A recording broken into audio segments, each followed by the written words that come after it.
What is up, everybody? Welcome back to another edition of the Sheehan Show here on Sherdog.com. My name is Sean Sheehan, and I am back with your top 5 bets for the week in the world of mixed martial arts. I've had a lot of betting shows recently. I've had your top 5 bets for the year, which was released here on Tuesday. If you haven't checked that out yet, please do it. We had obviously the bets last week. I also have another betting show coming up next week, which I'll talk you through my predictions for the champions for next year. And the prices for who I think might be the best bets in that as well.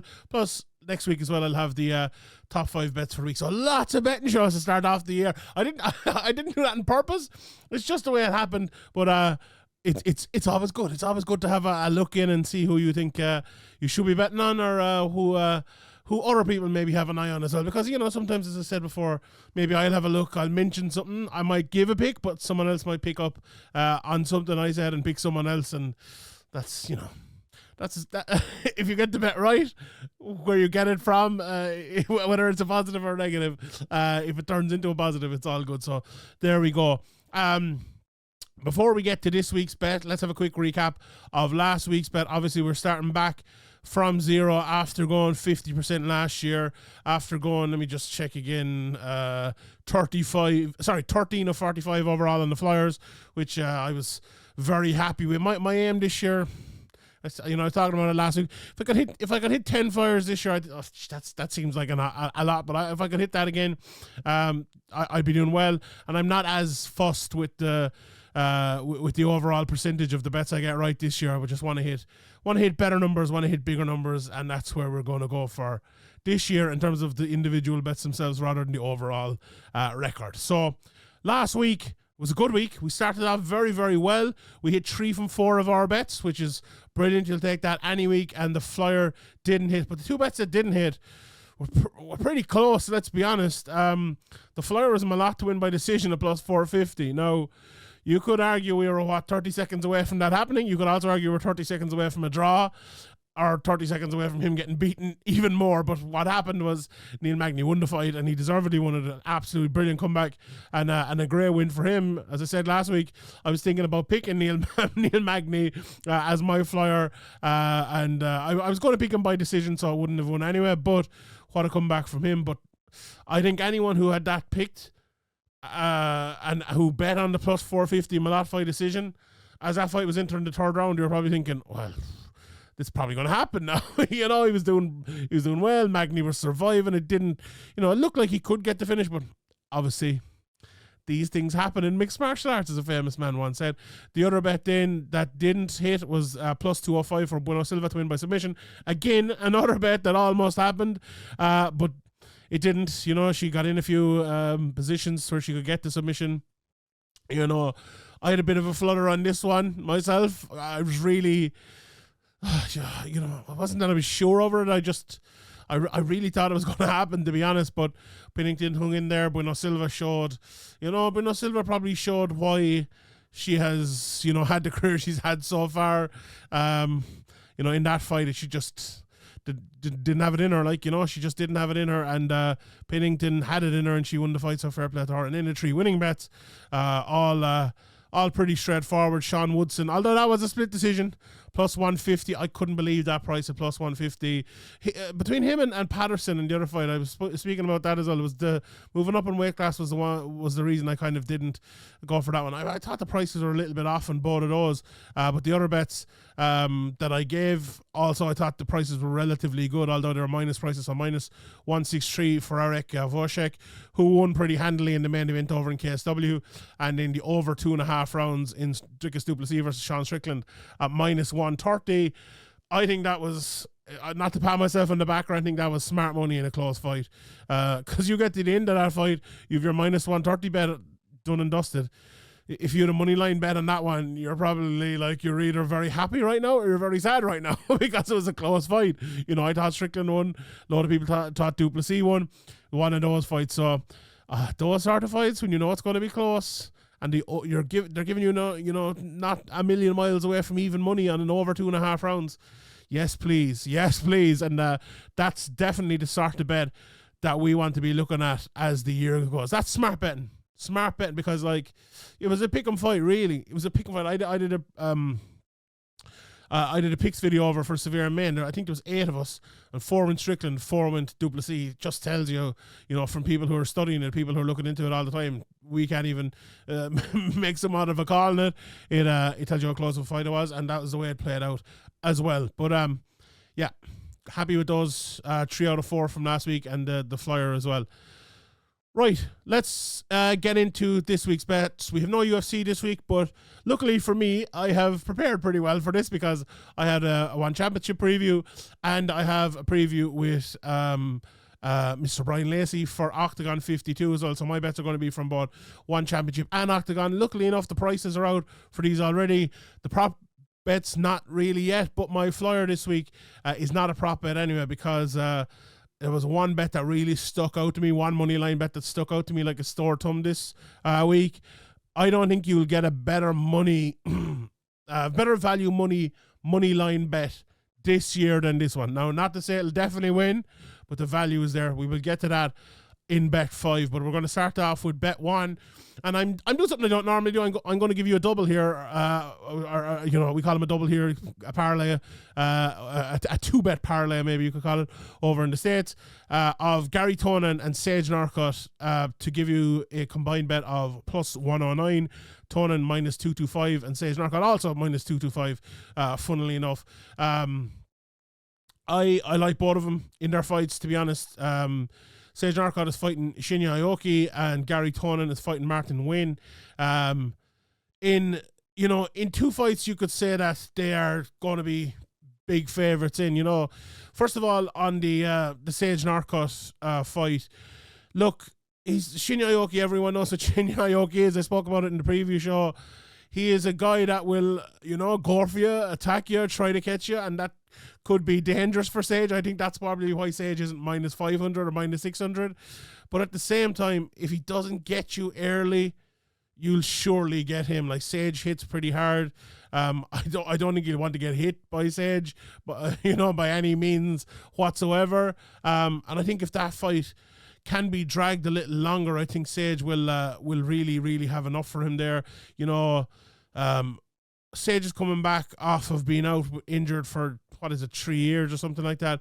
He didn't have long back, and he's come back, and I think in this one I think his plan will almost be to have a little bit more time in there. And that's not a bad thing against a guy like Aoki, who wants to, as I said, wants to get you out of there pretty quickly. Aoki as well is getting on now in age, and Sage is getting a little bit older now as well. But we all kind of remember Sage as that little 19-year-old. He's 27 now, but Aoki, what is he? Let me just look at 40 years of age. Lost his last 2, but he went in there against very, very tough opponents, especially Ishimagayev in his last fight in 2022. Again, it's just over a year since he fought, I suppose. He fought in November of 2022. So at that age, is that good to be out that long as well? I don't think so. So I think Sage is going to go in there. I think he's going to, as I said, take his time early. If there's any flying arm bars, if there's any pulling guard or anything like that, I think he's going to avoid it, and I think he is going to win the fight. I haven't 100% made sure in this, actually. Maybe something I should have done, but this fight is on in Japan, so I assume this will be on in a cage rather than a ring. Now, I have been wrong in that before. I think if it's a cage, I think it'll suit Sage. If it's a ring, I think it'll probably suit Aoki. So, we'll I suppose we'll see on that one. But even either or, I think Sage is winning that anyway. And then in the win fight, a very, very interesting one with Garry Tonon. Obviously, like if you don't know, if you haven't seen a lot of Garry Tonon, maybe you've just seen a few of the highlights of his time over in One Championship. I think he has improved as a fighter tremendously since he was there. Or not even necessarily improved, but I think he was, he wasn't just a one-dimensional jiu-jitsu guy. When you get over there, he moves very well. He feints well. He kind of stalks and counters. He's good kicks. It's one of those things that where you look at a guy like Tonon and you think, right, he moves well on the feet, but can he move well to get the fight to the floor? And I think him moving well on the feet actually allows him to wrestle well. He'll pull guard as well if he needs to. He'll, Kimura sweep a takedown. He did get caught. We all know it. If you haven't seen it, he did get caught against Stanley, and he got hammer-fisted into oblivion. But that's not the fighter he is. I don't think he needs to be as desperate as that. We saw him against Shamil Gasanov not too long ago, and he won that fight very well. He got the knee bar in that one, and he 2 in a row now since coming back. So he's well able to do it. He can throw high kicks as well. We've seen grapplers down through the years getting their kicks going, because what's the worst that can happen? They'll either land a kick, get caught, taken down, or slip, and their opponent will come in jump down on top of him, and it's a win-win-win there, whichever way it goes. And funny enough, he's fighting Win, who I have in my notes right about Win. He's not the fastest fighter in the world. He feints well as well. He counters well. I said about Tonon, he counters when he needs to counter. I think he kind of picks his counters, whereas I would describe Win as a more of a counter fighter. I just think he's, maybe not good enough with his hands to beat the very best guys in the world with his hands. And I think if Tonon kind of allows himself to to throw all of his shots and not be just trying to get the fight to the ground, I think he could have some success there as well.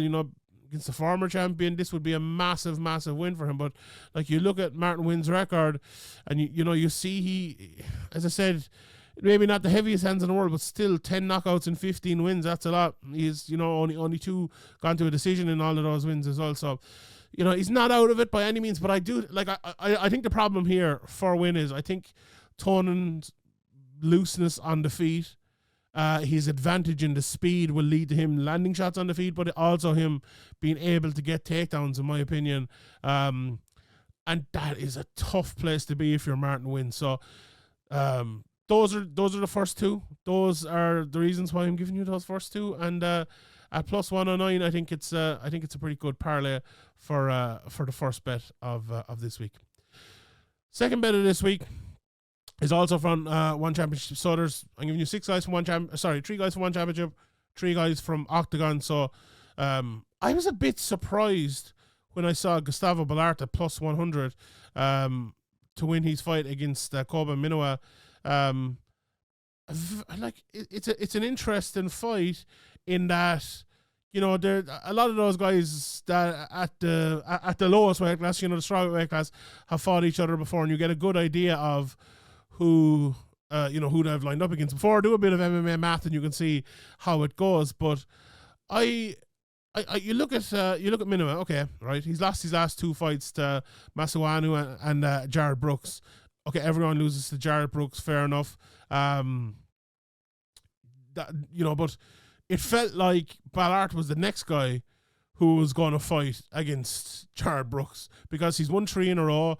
He beat Alex Silva, who's probably, maybe you could argue the second best guy in that division, if not the most dangerous guy, maybe in that division. Now, he's lost a few fights, in the last while, but he is a dangerous guy. And, Minowa, Minowa even beat him as well. But I think the way that Balart fights, it's just going to be hard to beat him in the way I think that Minowa fights, in that Minowa, for a 115 pounder, has 11 finishes in 13 wins.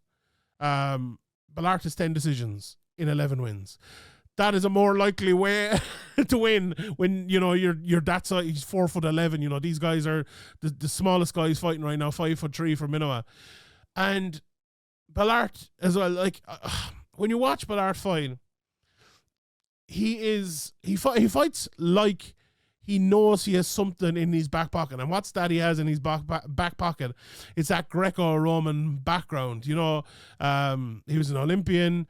He won a medal in the Olympics, but he likes to strike more now. But he can strike in a way that he's always safe, because you're always kind of thinking about that takedown. The problem with Minowa is he's always looking for the takedown. He's very good on top, but the problem with him as well is if he gets on the bottom, he can be held there. And we've seen it happen in his fights before. All of his fights tend to turn into jiu-jitsu matchups, which is, if that happens against Balart, That is worst case scenario for him. This is a strong guy who will hold you down. Even if you get back up that Greco against the cage, he's just going to pull you down and hurt you again.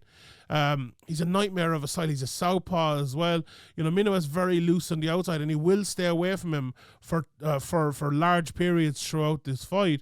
But that doesn't score you. You know, that doesn't score anything for you. What will score in this fight is Balart catching him, pulling him to the ground, landing 5 or 6 shots of ground and pound. That, in my opinion, is how this fight is won. That's why I think that price of... I was very, very, very surprised to see he was... it's close, obviously. He's plus 100, but I was very surprised to see he was the underdog in this fight, and very surprised to see, you know, it wasn't something like minus 200, minus 250, because I do think he's the advantage, and I do think Gustavo Balart will win. All right, let's move on. Let's talk about the next bets. Like, the next bet, I think, is not the biggest price in the world, but it should be a way, way, way bigger price. And it's Adam Palasz to beat Stuart Austin over in Oktagon. And it's minus, let me just make sure 100% again, minus 175, yes. This price has actually gone out a bit since I looked at it yesterday. It was minus 150. In Wonderbooks, actually in Best Fight Odds, it's just been minus 175 all the time. So it hasn't changed on this. So maybe it'll go down a little bit on this. We'll see on that. But even at that price, I think even as far as minus 250, this is a great bet. Watched a bit of Palasz for the preview, and this guy is a beast. 6'4", hits like an absolute truck.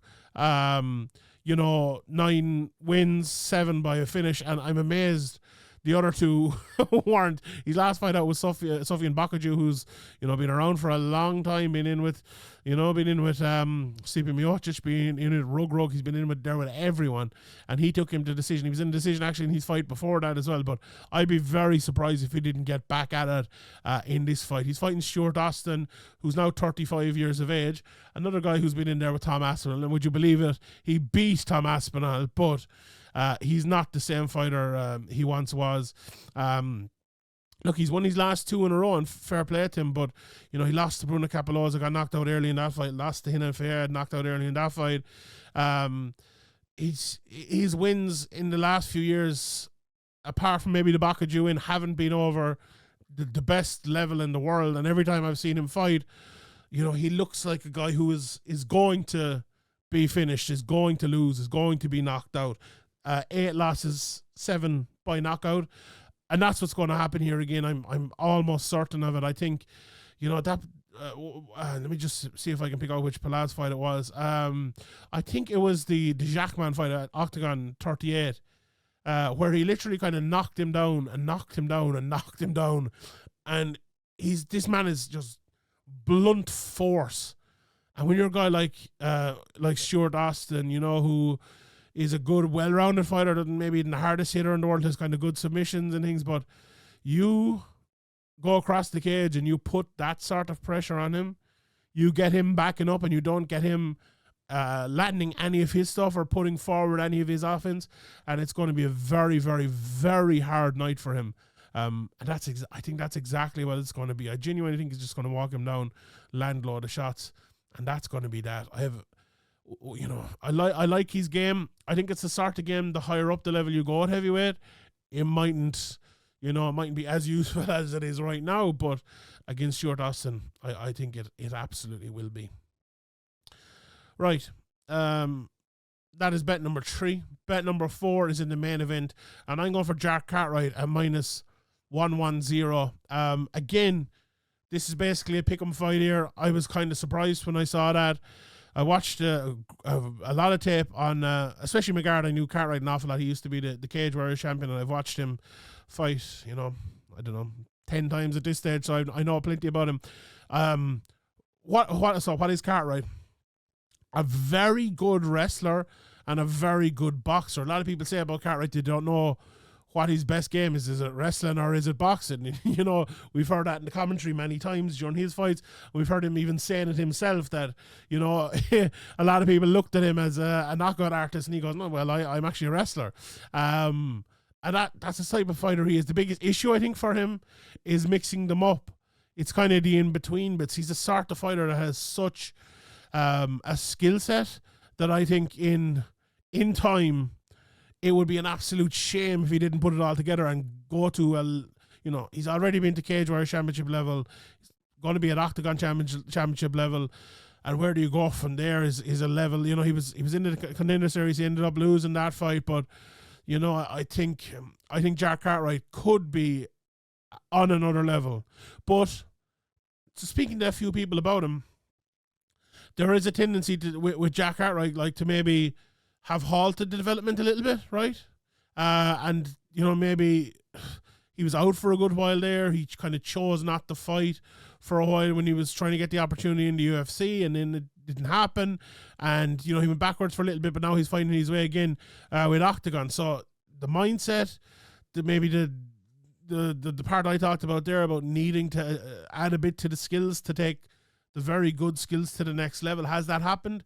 We will see. Now, I feel like I'm talking you out of a bit here, but the reason I'm going for him is the matchup. And the matchup is a favourable one until it doesn't become a favourable one anymore.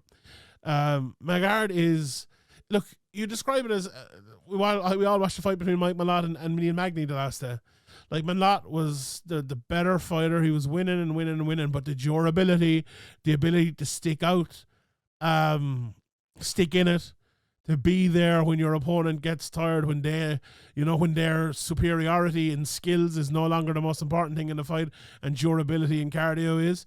Well, Neil Magny was still there at the weekend, and Jonas Magard will still be there next weekend. I just think Jack Cartwright is too good to allow that to happen. I think he will get him out of there before that happens. And even if he doesn't, I think he will have good enough wrestling to just stay on top, not allow it to get into a battle, and he'll also conserve his cardio with those takedowns. I think Magard is far too easily taken down. Jack Cartwright is very good at holding lads down. He's also not ashamed to have, you know, top control. You know, not ashamed at all to have it. He will happily take 4 or 5 minutes on top in a round and win it that way. And that's the difference for me. Like, if it turns into a brawl on the feet, which I don't think it will, I think Cartwright will be smarter than that, especially in a fight where there's been a lot of back and forth. There's often a tendency to overcorrect, maybe to not have a brawl in that fight, to say, oh, well, I'm not getting drawn in here. I'm not letting the smack talk win. And I think that will play into Cartwright's favour. So that minus 110, fantastic. I think there's a lot of money to be made this week. To be honest, I think there's a lot of good prices there. I especially like this one. I especially like the Palasz one. To be honest, I like that double as well. And, you know, Ballart's a tougher one, but I do like that as well. So they're your first 4 bets. The flyer of the week, as I said, I've looked at these prices in 2 different places, and I have 2 prices for this one. So the flyer of the week is Matthew Bonner. I saw it at plus 400 one place. I saw it plus 450 another place. I'll give it you here at plus 450.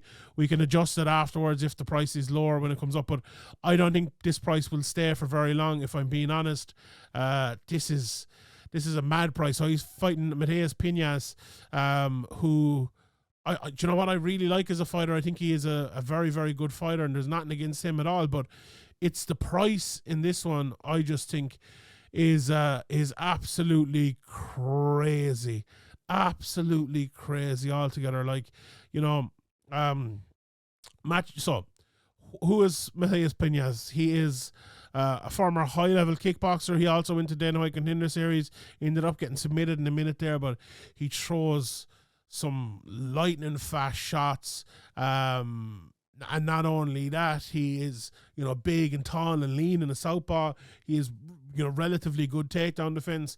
He kind of fights in that crouched down stance, which makes him longer as a fighter and lower as a fighter at the same time, which really helps him. He's a very good combination boxer.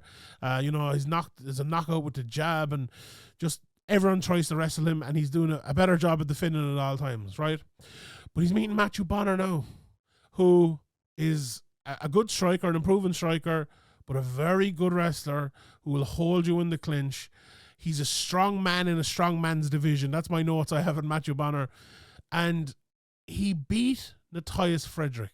So if people don't know what beating Matthias Frederick meant at the time, and this wasn't ancient history, this was 2021, so this is only 2.5 years ago. You know, and he's been in there with a lot of good guys since and beat a lot of good guys. Matthias Frederick at the time, to me, was a guy who, he's an older guy. I think he was 38, 39 at the time. But he was on an unbelievable run. He had won, like, what was it? Let me just look here. I think out of 10 fights, he had 9 wins and 1 draw. And without draw was with James Webb, and then he beat him in the fight afterwards. But he beat Jamie Richardson in there as well. He just ran through the division. He was knocking everyone out, but like late in fights as well. Just an absolute beast.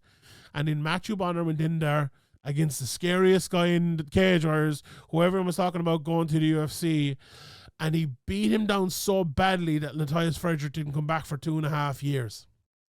He took him into deep water. He tore him to shreds. He pulled him against the cage. He pulled him down.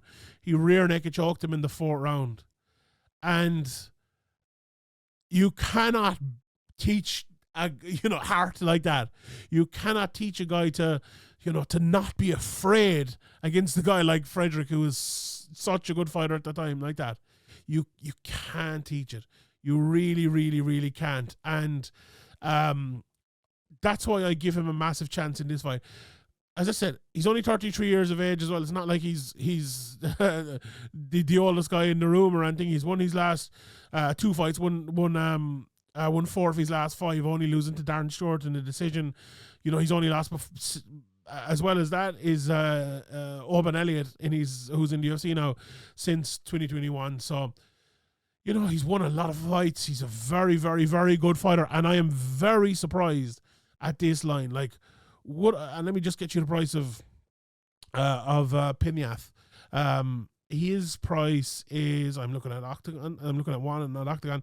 His price is, if I can find it, it is -700. That is crazy. Crazy price. Like, if I'm picking this, I like Pinya's, right? I really like his style. I like his takedown defense. I think it's very good. Over 3 rounds as well, I believe. I think he can probably sneak it. Like, I think maybe he can win the first 2 rounds, and, you know, Bonner get on top of him then maybe in the 3rd round. But, like, what if Bonner gets on top of him halfway through the 2nd round instead? You know, he could very well win that. And this is a flyer. Look, we know what a flyer is. But this is a crazy price. This price is miles off. This should be, I'm looking at some of the other fights here. There's a -225 plus 163. I think it should be that sort of price, even maybe a little bit less. I really do. This is not a -700 fight. This is not a plus 400, plus 450 price in any way, shape, or form. No way. I think a lot of the people over in the UK, over in Liverpool and Manchester and those areas will have a bit of money on Matthew Bonner because he is the livest of live dogs here, and I absolutely love that price. So that is a flyer plus 450 Matthew Bonner money line straight up to win that fight. All right, I'm going to give you my picks for the other fights. And their prices, and maybe we'll pull out 4 or 5 from each of the cards, and we'll go with that. We talked about Palasz and Austin, obviously picking Palasz there. Aaron Abbey, Chris Daniel, very interesting fight. -225 for Abbey, plus 163. Like, my pick is, if you're to give me just a straight up pick, I'd probably pick Abbey, but that price is I think a little bit off. I think it should be closer. That's an almighty pick'em fight. At the price, I'd probably go Daniel. I think I would go Daniel. I think he might be a little bit big. I think he's wrestling. His ground game is very good. He can hit you down through the middle as well with that left hand. I'd probably go Daniel at the price, plus 163. Herzig and McHugh. Herzig has beaten McHugh before, if I'm not mistaken. He's plus 150 to win that fight. We can just check that again, but I like him at that price. Dennis Frimpong's an interesting one. He's one of the most talented guys you'll see with a record like his, which is like, what is it, 1-2 or something like that. But he's fighting a guy with a lot of fights here, plus 120 of a price. You know, I'd probably just about avoid it, I think, but I do believe in Dennis Frimpong as a fighter. I wouldn't bet on that one at all. I'd avoid that fight straight up. Then we've Cartwright McGard. McGard is the favourite, minus 120. I don't see that at all. I think Cartwright has a big advantage in that fight. Now, as I said, it's a fight that can turn very quickly, but I just don't think it will. We spoke about Peñas Bonner. Shoaib Youssef is minus 150 favourite there against Eduardo Kexel. I do like Youssef there. I'll go for him in that one. Let's move to one championship then. There obviously is a lot of MMA, but there's some kickboxing and stuff as well. I'll try to keep it to the mixed martial arts here. Minus 175 for Bukyang Busiane. I do like that price. I do think he will win that fight over Keita Yamakita. We spoke about Tonon and Win. The prices for them both being minus 225 straight up. The big fight I was kind of torn on was Danny Kinyad and Yuya Wakamatsu. I almost talked myself out of picking this. I'm like, why is he plus 175 in this fight? And you know what? I don't really have a good answer for why he is such a big favourite in this. I like both of them as fighters, but like I think what it might be is Yuya Wakamatsu. He doesn't always show up. You know that, okay, anyone can lose to Adriano Moraes, but when he lost to Sung Woo Won, not the greatest performance in the world. You know, he came back against VT and he beat him in what, 2 minutes 3 seconds. Look, Kinyad is a very good fighter, but a lot of his fights go decision. A lot of his fights are longer fights as well. Whereas Wakamatsu, you know, he has a lot of finishes, 12 knockouts in his record out of 16 wins. So, you know, Kinyad lost a couple of fights ago as well. He went to a decision with Weiji, who Wakamatsu knocked out in a round. I'm going to go with Wakamatsu in that one. I'm going to go with him plus 175. I think that price is just too good to turn down. Honestly, I was very close to putting it in as one of my bets for the week here. I think it's a similar story would go with the Hirata Miura fight as well. Miura is plus 125, Hirata minus 175.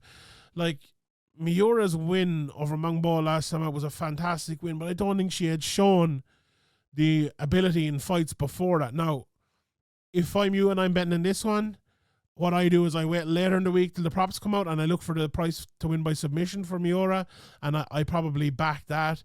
Not that Hirata is easily submitted or anything like that, but Miura is very good on the ground. Like, she beat Lynn Quinn, who's a very good fighter. She beat Elise Anderson, who's a very, very good fighter as well. She lost to So Yam last time out.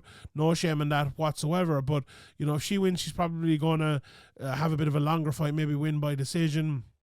We've seen for Miura, if she can't get a takedown, she finds it very hard to win a fight.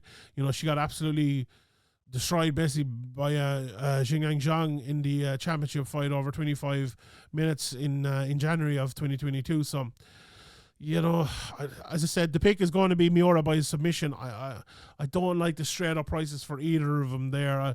Like Hirata, do you trust her at minus 175? I probably don't, to be honest. And then we've Balart, who I'm picking at plus 100 as the last one on the night. I like Izazpor as well and Ray Opik. I like Izazpor in that one in the kickboxing plus 163. I think he'll win that. And in the main event, Superlek against Takeru. Superlek is a favourite, minus 125. From what I've seen of him, he probably should be. So there you go in that one. That is my betting preview for this week. Those are my top 5 bets for the week. Just to quickly recap, bet number 1 is a double of Tonon and Northcutt at plus 109, plus 100 for Gustavo Balart, Adam Palasz at minus 175, minus 110 for Jack Cartwright, and Matthew Bonner in the Flier of the week in Oktagon at plus 450. All right, everybody, thank you very much for tuning in. My name is Sean Sheehan for Sherdog.com. Bet responsibly, have fun. We'll see you all next time.